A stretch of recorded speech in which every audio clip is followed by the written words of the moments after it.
Bueno, la independencia de América fue una cosa casi simultánea a partir de la invasión francesa sobre España, que se produjo en 1808. Y las colonias se empezaron a dar cuenta, un año después aproximadamente, de que esto se estaba produciendo, y empezaron las discusiones internas, y en forma más o menos simultánea, a partir de 1810, se empezaron a producir juntas de gobierno en toda América Latina, en toda Iberoamérica, para gobernar a nombre del rey, que en un momento dado había sido capturado por Napoleón, en una discusión que hubo entre Fernando VII y Carlos IV, el príncipe de Asturias, que era el hijo del rey, y el rey, que era Carlos IV, que en un momento dado le iba a pasar la corona a su hijo, pero finalmente Napoleón captura a los dos, los recibe muy bien, pero en el fondo capturados, y pone en su reemplazo a José Bonaparte, hermano de Napoleón, como rey de España, junto con una invasión masiva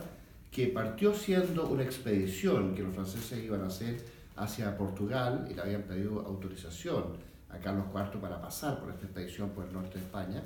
pero cuando iban las tropas francesas pasando por el norte de España, hubo muchos desmanes porque era una cantidad muy grande de gente, y los pobladores españoles por donde pasaban estas tropas empezaron a resistir los saqueos o las capturas de alimentos, en fin. Y eso hizo que hubo que reforzar las fuerzas francesas y se desatara una guerra que fue generalizada. Había un chileno en España en esa época que se llamaba José Miguel Carrera, un joven aristócrata que había sido enviado a Madrid para prepararse para futuros roles, de acuerdo a la importancia de su familia en Chile. Y le tocó participar en las guerras napoleónicas. Él vuelve a Chile en 1811 y es el que da el gran impulso a la independencia de Chile. Antes se había juntado el general jefe de las milicias, que era el general don Mateo de Toro Zambrano y Ureta, el conde de la Conquista, en 1810, que asume el 16 de julio, pero el 18 de septiembre reúne esta primera junta de gobierno, donde él renuncia, y después empiezan a gobernar otros personajes como por ejemplo Juan Martínez de Rosa, que tiene bastante influencia desde Concepción, y Rosales y otros miembros de la Junta de Gobierno, pero siempre vacilando sobre qué hacer, hasta que el gran impulso lo da José Miguel Carrera, que el 4 de septiembre hace un golpe de Estado por la independencia en contra del régimen realista en Chile, y este golpe se vuelve a repetir el 15 de noviembre, donde los hermanos Carrera se apoderan del poder completamente porque estaban compitiendo con el bando de los Larraín, que era otro grupo que los había acompañado,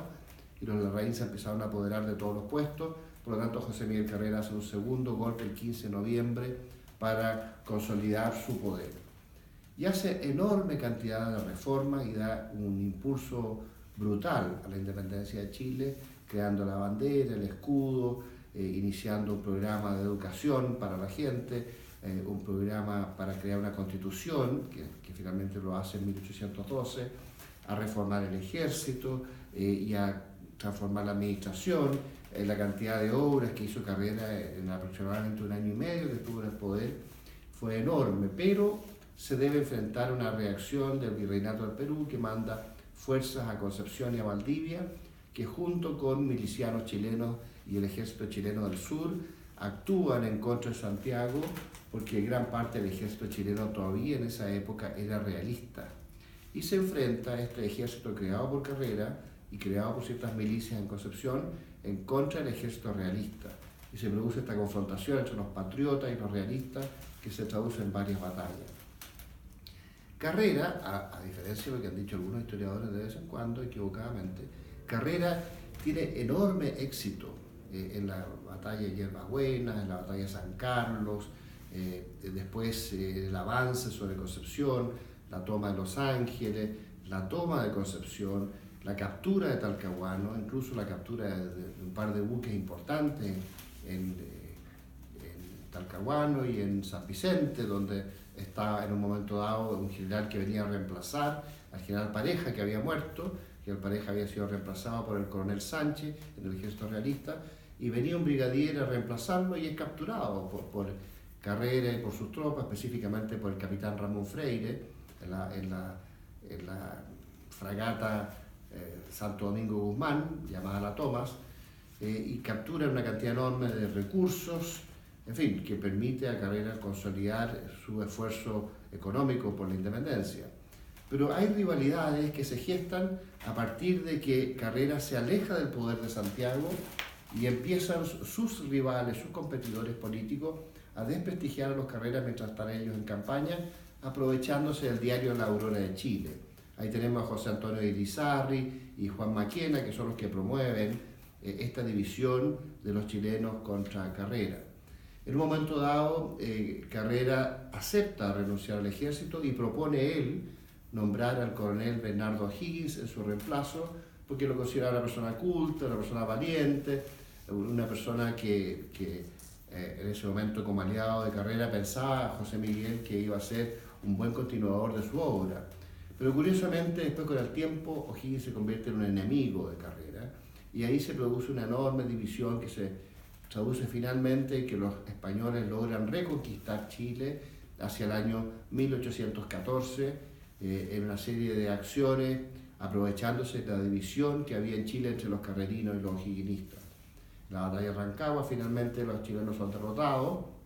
tienen que emigrar a Mendoza, y ahí hay una consolidación de las divisiones de las fuerzas chilenas que van a Mendoza. Estaban los grupos partidarios de O'Higgins, estaban los grupos partidarios de Carrera. San Martín es predispuesto por O'Higgins y por Juan Maquena, que llegan antes, en contra de Carrera, que llega después, y esto va consolidando las divisiones que se van prolongando en el tiempo mucho después. El periodo del exilio, entre 1814 y 1817, es muy complejo, muy interesante. Carrera se va a Estados Unidos, trae una flota, participa más tarde en las guerras federales en Argentina. O'Higgins se alía con Pueyrredón y con San Martín a través de la Logia Lautarina y forma un ejército que recupera en Chile a partir del año 1817, forma una escuadra con la cual liberan el virreinato del Perú y fuerzan al Perú a la independencia, a pesar de que la mayoría de los peruanos eran partidarios del rey y eran realistas, pero el ejército chileno lo fuerza a la independencia bajo el mando de San Martín y en el mar bajo el mando de Lord Cochrane, y esto se combina con una acción que viene del norte, cuando las fuerzas de Simón Bolívar y de Sucre operan desde Venezuela, desde Colombia, desde Ecuador, lo que en esa época se llamaba la Gran Colombia, pero que después se divide en Venezuela, Colombia, Ecuador. Desde la Gran Colombia convergen las fuerzas del norte hacia Lima y se consolida esta independencia que se combina con las fuerzas que antes habían llegado del sur a través de la flota chilena mandada por Lord Cochrane, pero llevando a San Martín con un ejército chileno que es el que fuerza la independencia del Perú. Esta guerra se prolonga en el tiempo y finalmente en la batalla de Ayacucho se consolida la independencia del Perú y más tarde el Alto Perú, la Audiencia de Charcas, pasa a formar parte de un estado nuevo que se llama Bolivia por Bolívar, y lo forma Sucre. El periodo de la independencia en Chile parte en 1810, el conflicto mismo en 1813 y termina recién en 1826, cuando Ramón Freire logra capturar Chiloé, que era el último reducto realista que quedaba en América, y ahí se empieza a consolidar la independencia y se inicia el esfuerzo por formar la república. Hay periodos de subida y bajada de gobierno, ya se había producido una división muy grande entre los carrerinos y los o'higginistas. Los Carreras habían muerto fusilados después de sus acciones en Argentina en las guerras federales. Por lo tanto, se rebaraja el naipe político y surge una división entre lo que se llaman los conservadores o pelucones frente a los pipiolos o liberales, que termina en una guerra civil en 1830, donde se enfrenta el jefe de las fuerzas liberales, Ramón Freire, con el jefe de las fuerzas conservadoras o peluconas, Joaquín Prieto. En esa famosa batalla de Lircay, Joaquín Prieto gana y se consolida de él, había sido senador y había sido un héroe de la independencia muy exitoso, se consolida él como una figura de primer orden en la política chilena.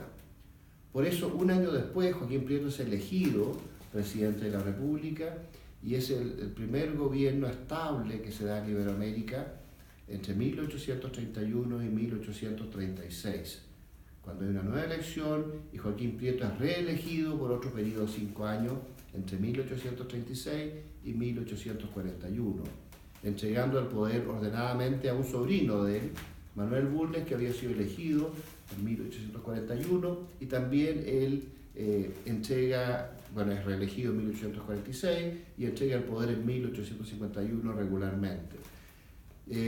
Este periodo es un periodo de orden, de gran desarrollo económico, hasta 1851, cuando asume Manuel Montt, que también es elegido, una elección muy discutida, frente a José María de la Cruz Prieto, que era un primo de Joaquín Prieto y de Manuel Bulnes. Se produce una guerra civil en 1851. Bulnes, a pesar de que era su primo, el que había sido el posible presidente de Chile, apoya a Montt,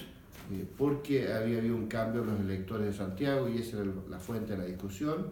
El resultado es que en la batalla de Loncomilla, Manuel Bulnes finalmente derrota a José María de la Cruz y consolida el orden